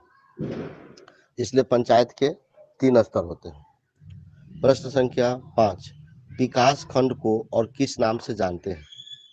ऑप्शन ए पंचायत समिति, option B Janpad panchayat, option C gram panchayat, option D A और बी। तो इसका सही उत्तर होगा ऑप्शन डी, ए और बी। यानी कि विकास खंड को हम पंचायत समिति और जनपद पंचायत दोनों ही नाम से जानते हैं। प्रश्न संख्या 6, निम्नलिखित कथनों पर विचार करें, कौन सा कथन सत्य है। ऑप्शन 1, ग्राम सभा एक ग्राम पंचायत के सभी वयस्क सदस्यों से मिलकर बनी होती है, जिसमें सिर्फ एक गांव, एक से अधिक ज्यादा गांव शामिल हो सकते हैं। गांव के व्यक्ति जो 18 वर्ष या उससे अधिक के हों, उन्हें वोट देने का अधिकार प्राप्त होगा, ग्राम सभा का सदस्य होता है।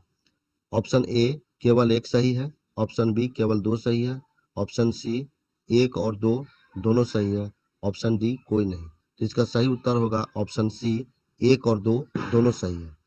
ग्राम सभा एक ग्राम पंचायत के अंतर्गत सभी गांव, जितने भी गांव होते हैं उन सभी गांवों के बेस के सदस्यों को से मिलकर बनती है, और उसमें सभी व्यक्ति जो 18 वर्ष या उससे अधिक उम्र के हों, जिन्हें वोट देने का अधिकार प्राप्त हो या वोटर लिस्ट में उनका नाम हो, तो ग्राम सभा का सदस्य होता है। इसलिए ऑप्शन सी 1 और 2 दोनों 1 और 2 यानी ऑप्शन सी सही है। प्रश्न संख्या 7, निम्नलिखित कथनों पर विचार करें, कौन सा कथन सत्य है।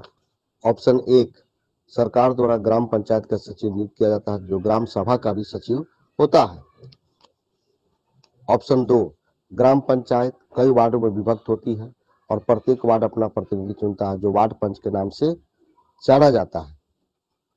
ऑप्शन 3, सचिव का कार्य ग्राम सभा एवं ग्राम पंचायत के बैठक बुलाना, पंचायतों की चर्चा एवं निर्णय का रिकॉर्ड रखना होता है। तो ऑप्शन ए 1 या 2 सही है, ऑप्शन बी 2 या 3 सही है, ऑप्शन सी 1, 2, 3 तीनों सही है, ऑप्शन डी कोई नहीं। तो इसका सही उत्तर होगा ऑप्शन सी 1, 2 और 3। ये 1 या 2 और 3 तीनों ऑप्शन यानी ऑप्शन सी सही है। प्रश्न संख्या 8, निम्नलिखित कथनों पर विचार करें, पंचायत ग्राम पंचायत का कौन कौन सा कार्य है। ऑप्शन 1, सड़कों, नालियों, स्कूल, पानी के स्रोतों एवं अन्य सार्वजनिक उपयोग के भवनों का निर्माण और रख रखाव करना। ऑप्शन 2, स्थानीय कर लगाना या कर इकट्ठा करना। ऑप्शन 3, गांव के लोगों को रोजगार देने संबंधी सरकारी योजनाएं लागू करना। तो ऑप्शन ए केवल 1 सही है, ऑप्शन बी केवल 1 और 2 सही है, ऑप्शन सी 1 और 3 सही है, ऑप्शन डी सभी सही है। तो इसका सही उत्तर होगा ऑप्शन डी सभी सही है, क्योंकि ग्राम पंचायत का कार्य सड़कों, नालियों, स्कूल, पानी स्रोतों, अन्य भवनों का निर्माण करना है, स्थानीय कर लगाना है, गांव के लोगों को रोजगार देने संबंधी सरकारी योजनाएं लागू करना, यानी सभी ऑप्शन सही है, ऑप्शन डी सभी सही है। प्रश्न संख्या 9, ग्राम पंचायत की आमदनी के स्रोत में शामिल है। ऑप्शन 1, घरों एवं बाजारों पर लगाए जाने वाले कर से मिलने वाली राशि। ऑप्शन 2, विभिन्न सरकारी विभागों द्वारा चलाई गई योजनाओं की राशि जो जनपद एवं जिला पंचायत से आती है। ऑप्शन 3, समुदाय के काम के लिए मिलने वाले दान। ऑप्शन ए केवल 1 सही है, ऑप्शन बी केवल 1 और 2 सही है, ऑप्शन सी 2 और 3 सही है, और ऑप्शन डी सभी सही है। तो इसका सही उत्तर होगा ऑप्शन डी सभी सही है। प्रश्न संख्या 10, निम्नलिखित में से कौन सा कथन सत्य है। ऑप्शन 1, पंचायती व्यवस्था में ग्राम पंचायत के बाद दूसरा स्तर विकास खंड का होता है, जिसे जनपद पंचायत या पंचायत समिति कहते हैं। ऑप्शन 2, संविधान में दिए हुए निर्देशों के आधार पर देश के हर राज्य ने पंचायत से जुड़े कानून बनाए हैं, इसलिए पंचायत संबंधी कानून हर राज्य में अलग हो सकते हैं। ऑप्शन ए केवल 1 सही है, ऑप्शन बी केवल 2 सही है, ऑप्शन सी 1 और 2 सही है, ऑप्शन डी कोई नहीं। तो इसका सही उत्तर होगा ऑप्शन सी 1 और 2 सही है।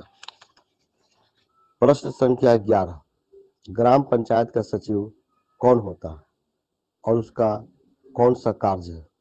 ऑप्शन ए, ग्राम पंचायत का सचिव सरकारी कर्मचारी होता है। ऑप्शन बी, सचिव का काम ग्राम सभा और ग्राम पंचायत की बैठक बुलाना है। ऑप्शन सी, ग्राम सभा या ग्राम पंचायत द्वारा जो भी चर्चा निर्णय होता है उसका रिकॉर्ड रखता है। ऑप्शन डी सभी। तो इसका सही उत्तर होगा ऑप्शन डी सभी।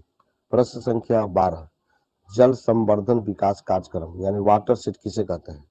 ऑप्शन ए, गांव में पानी संरक्षण की तरीका। ऑप्शन बी, गांव में लोगों के द्वारा पेड़ लगाना। ऑप्शन सी, नालों पर चेक डैम यानी छोटे छोटे बांध बनाना। ऑप्शन डी सभी। इसका सही उत्तर होगा ऑप्शन डी सभी। प्रश्न संख्या 13, ग्राम सभा किसे कहते हैं? ऑप्शन ए, ग्राम सभा एक पंचायत क्षेत्र में रहने वाले सभी सदस्यों की सभा होती है।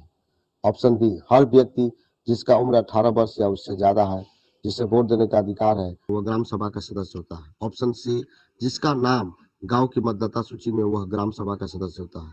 ऑप्शन डी सभी। तो इसका सही उत्तर होगा ऑप्शन डी सभी। 14, ग्राम पंचायत का गठन कैसे होता है?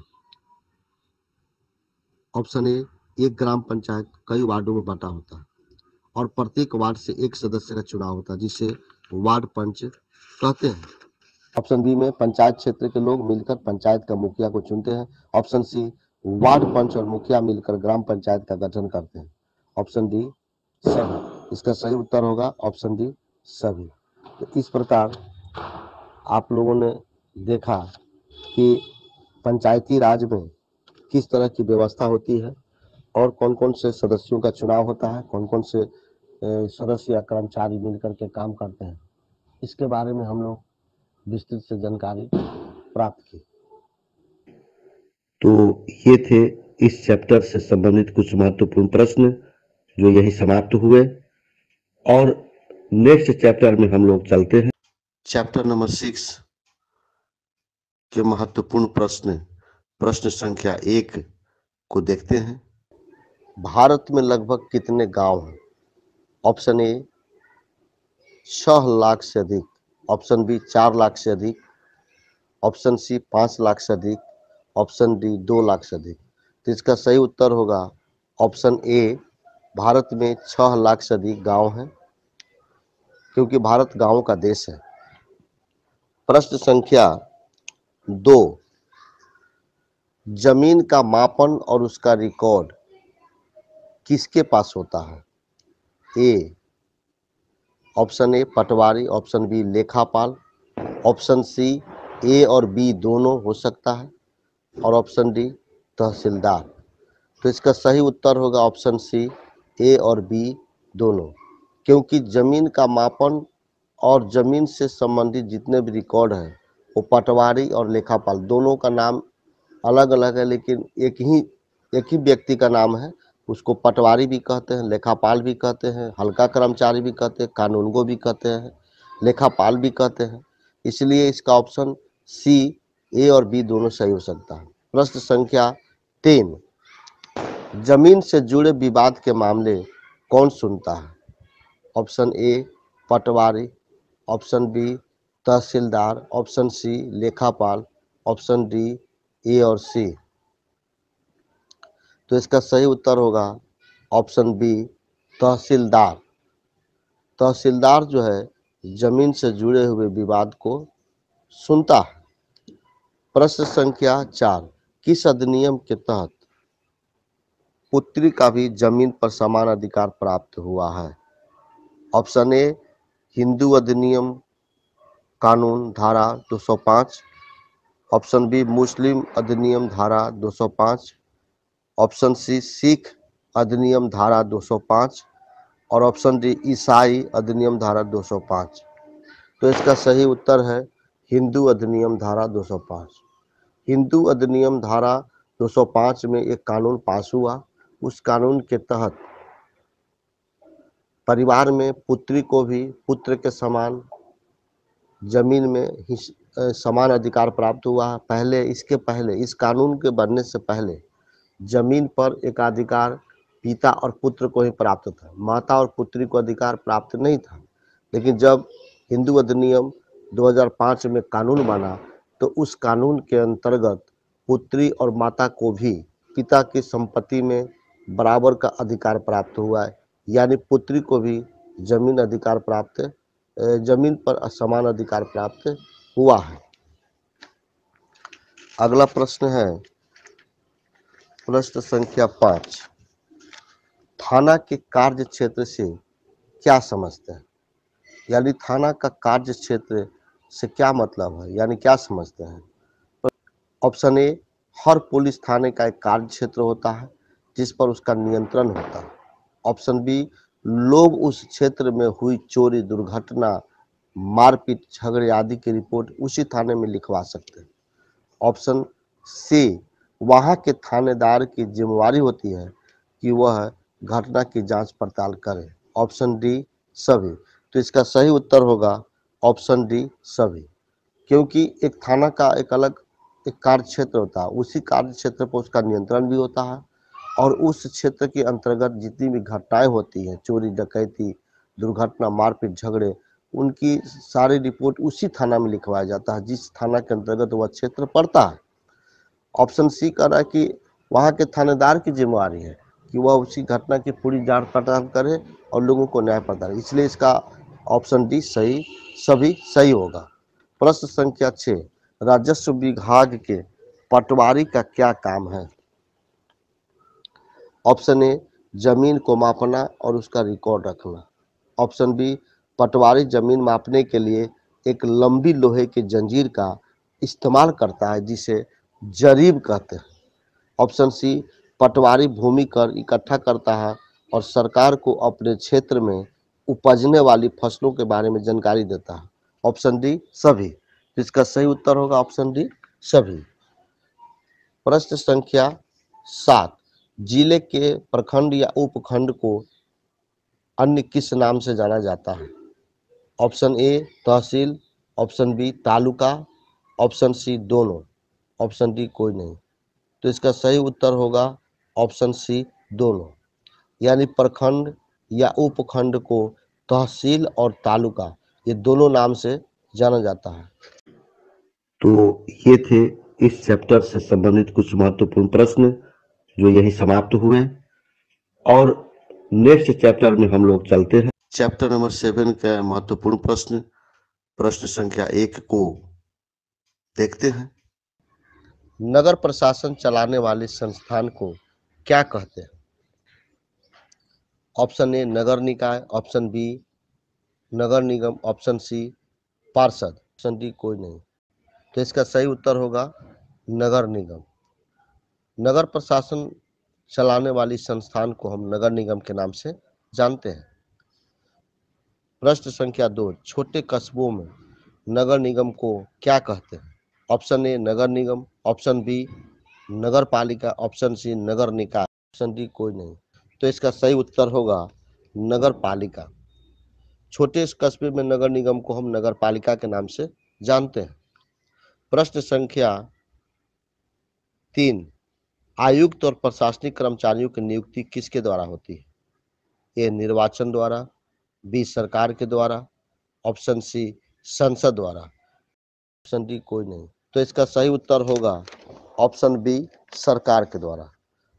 नगर आयुक्त और प्रशासनिक कर्मचारियों की नियुक्ति सरकार के द्वारा होती है और नगर आयुक्त जो है वार्ड पार्षद के द्वारा मीटिंग में जो प्रस्ताव पारित होता है उसको कार्यवाही में उसको लागू करने की जिम्मेवारी आयुक्त को होती है और आयुक्त अपने प्रशासनिक कर्मचारियों की सहायता से उस काम को अंजाम तक पहुंचाता है। प्रश्न संख्या 4, नगर निगम को संपत्ति कर से कितना पैसा आता है? ऑप्शन ए, 25 से 30%। ऑप्शन बी, 10 से 30%। ऑप्शन सी, 30 से 40% और ऑप्शन डी, 30 से 50%। तो इसका सही उत्तर होगा ऑप्शन ए, 25 से 30%। नगर निगम को संपत्ति कर के रूप में, जिसमें माने घर पर जो कर लगता है या जो मकान होता है उस पर कर लगता है, उससे 25 से 30% कर प्राप्त होता है। नेक्स्ट प्रश्न है प्रश्न संख्या 5, सूरत में भयंकर प्लेग कब फैला था? ऑप्शन ए, 1991। ऑप्शन 2, 1992। ऑप्शन 3, 1993। Option D, 1994। यानी इसका सही उत्तर हो गया 1994। प्रश्न संख्या 6, प्लेग किसके द्वारा फैलता है? ऑप्शन ए, पानी के द्वारा। ऑप्शन बी, हवा के द्वारा। ऑप्शन सी, मिट्टी के द्वारा। और ऑप्शन डी अग्नि के द्वारा। तो इसका सही उत्तर होगा हवा के द्वारा। हवा के द्वारा ही ये संक्रमण बीमारी है प्लेग, हवा का रुख जिधर होता है उस तरफ के लोग इससे संक्रमित हो जाते हैं, इसलिए हवा के द्वारा ये रोग प्लेग रोग फैलता है। प्रश्न संख्या 7, भारत का दूसरा सबसे साफ शहर कौन सा है? Option A Chandigarh, option B Surat, option C Mumbai, option D Delhi. तो इसका सही उत्तर होगा ऑप्शन बी सूरत। सबसे पहला स्थान चंडीगढ़ को प्राप्त है, दूसरा स्थान सूरत को है, जो भारत में सबसे साफ सुथरा शहर में इसकी गिनती होती है। प्रश्न संख्या 8, नगर निगम के आय का स्रोत क्या है? ऑप्शन ए नगर निगम के बहुत बड़ी राशि लोगों द्वारा दिए गए कर या टैक्स से आता है। ऑप्शन बी संपत्ति कर, जल कर, बाजार कर, शिक्षा कर, स्वास्थ्य कर, मेला कर, मनोरंजन कर से आय का स्रोत है। ऑप्शन सी संपत्ति कर से केवल 25 से 30% पैसा ही आता है। ऑप्शन डी सभी। तो इसका सही उत्तर होगा ऑप्शन डी सभी। प्रश्न संख्या 9, सूरत में भयंकर प्लेग कब फैला और प्लेग फैलने का क्या कारण है? ऑप्शन ए 1994 में सूरत में प्लेग फैला, ऑप्शन बी सड़क पर कूड़ा कचरा फैले रहने के कारण, ऑप्शन सी प्लेग हवा के जरिए फैले रहने के कारण, ऑप्शन डी सभी। तो इसका सही उत्तर होगा ऑप्शन डी सभी। प्रश्न संख्या 10, निगम पार्षद किसे कहते हैं और उसका कौन कौन कार्य है? ऑप्शन ए शहर को अलग अलग वार्डों में बांटा जाता है और हर वार्ड संख्या से एक सदस्य का वार्ड पार्षद के रूप में चुनाव होता है। ऑप्शन बी पार्षद के समूह को मिलकर महत्वपूर्ण निर्णय लेते हैं। ऑप्शन सी कुछ पार्षद मिलकर समितियां बनाते हैं जो विभिन्न मुद्दों पर विचार विमर्श करके निर्णय लेती हैं, विभिन्न कार्यों को अंजाम तक पहुंचाती है। ऑप्शन डी सभी। तो इसका सही उत्तर होगा ऑप्शन डी सभी। तो ये थे इस चैप्टर से संबंधित कुछ महत्वपूर्ण प्रश्न जो यही समाप्त हुए, और नेक्स्ट चैप्टर में हम लोग चलते हैं। चैप्टर नंबर 8 का महत्वपूर्ण प्रश्न संख्या 1 को देखते हैं। हमारे देश के ग्रामीण परिवारों में कितने प्रतिशत खेतिहर मजदूर हैं? Option A 30%, option B 40%, option C 50% और ऑप्शन डी 70%। तो इसका सही उत्तर होगा ऑप्शन बी 40%। हमारे देश में 40% लोग खेतिहर मजदूर हैं और खेतिहर मजदूर के रूप में ग्रामीण परिवारों में ये काम को करते हैं। खेतिहर मजदूर के बारे में सबसे पहले मैं आप लोगों को बता दूं कि खेतिहर मजदूर कहते किसको हैं। खेतिहर मजदूर वो होते हैं जिनके पास छोटी छोटी खेतों की बहुत कम मात्रा में खेत होते हैं, टुकड़े होते हैं, उनके छोटे छोटे खेतों के टुकड़े होते हैं, और जिनके पास बिल्कुल ही भूमि नहीं होती है। वो दोनों तरह के लोग होते हैं खेतिहर मजदूर, जो दूसरे के खेतों में काम करते हैं और तब उन्हें उनको आजीविका के लिए कुछ चीजें मिलती हैं जिससे वो अपने जीवन का पालन करते हैं। तो इस तरह से खेतिहर मजदूर होते हैं।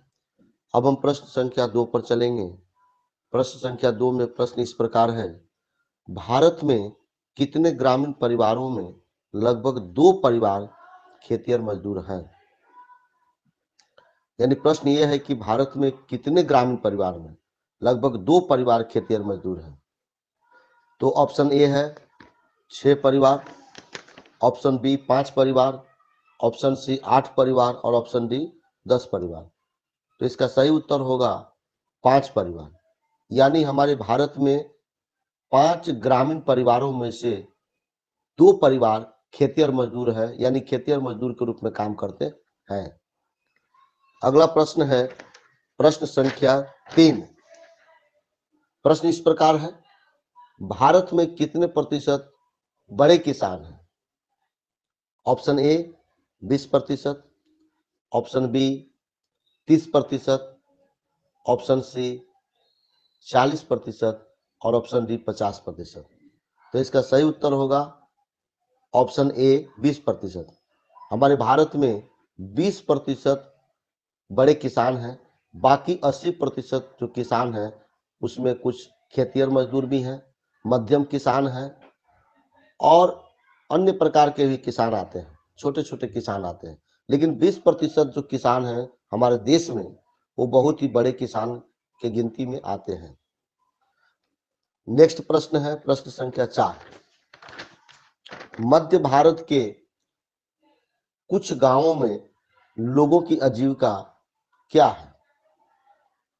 यानी प्रश्न इस प्रकार है कि मध्य भारत के कुछ गांवों में लोगों की आजीविका क्या है?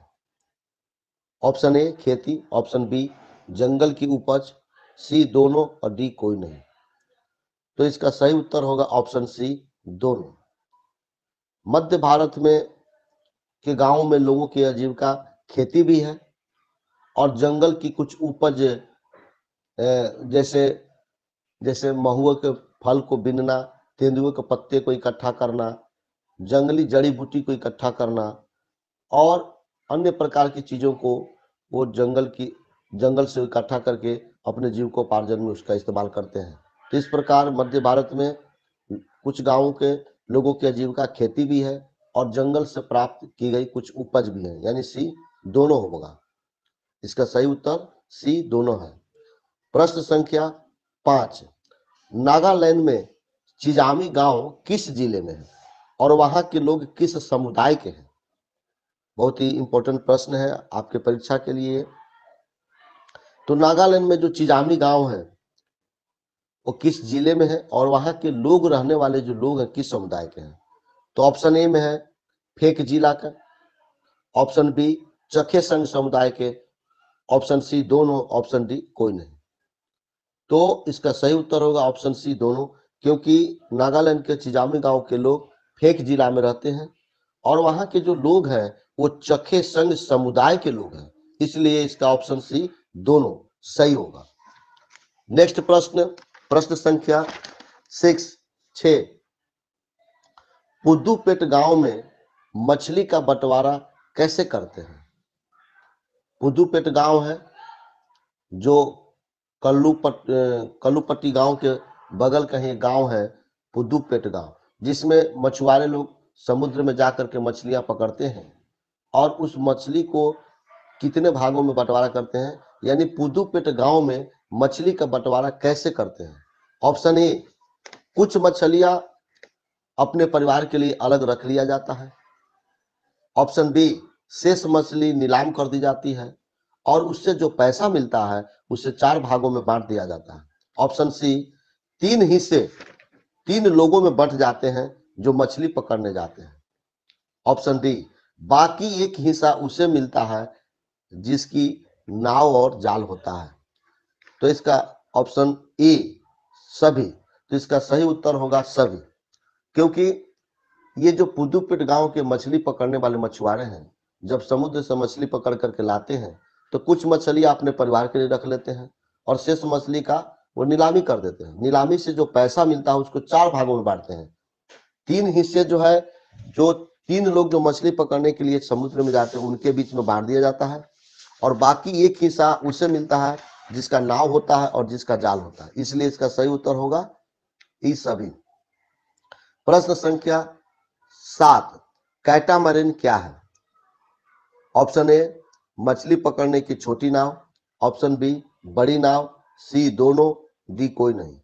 तो कैटामैरिन जो है इसका सही उत्तर होगा ऑप्शन ए छोटी नाव। मछली पकड़ने के लिए एक बहुत ही सुव्यवस्थित एक नाव है जिसका नाम है कैटामैरिन, छोटी नाव है, इसलिए इसका ऑप्शन ए सही होगा।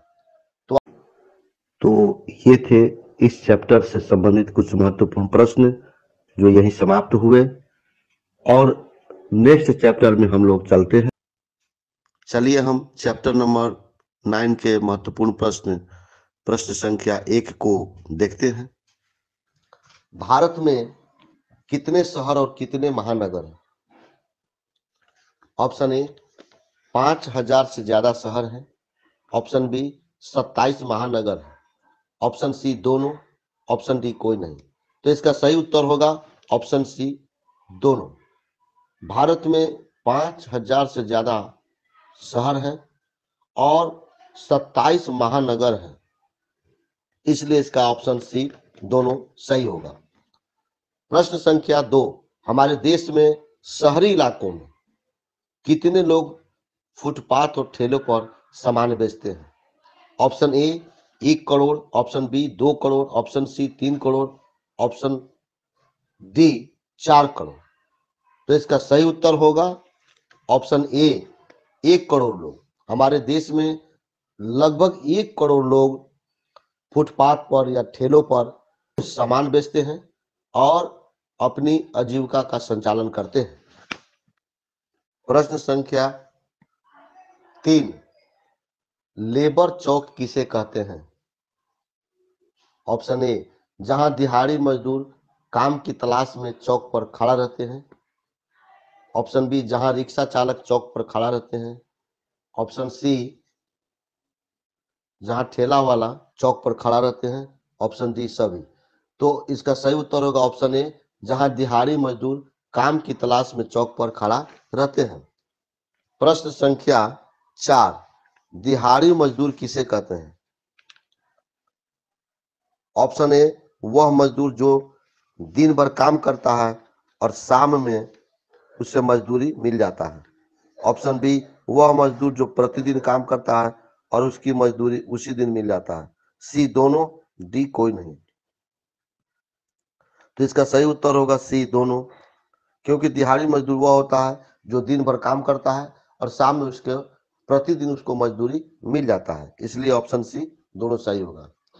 तो इस प्रकार हम लोग क्लास 6 चैप्टर नंबर 9 जिसका शीर्षक था शहरी क्षेत्र में आजीविका चैप्टर से कुछ प्रमुख प्रश्न को हम लोगों ने जानकारी प्राप्त की।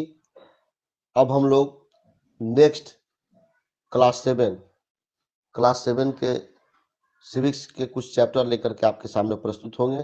तब तक हमें इजाजत दीजिए। धन्यवाद।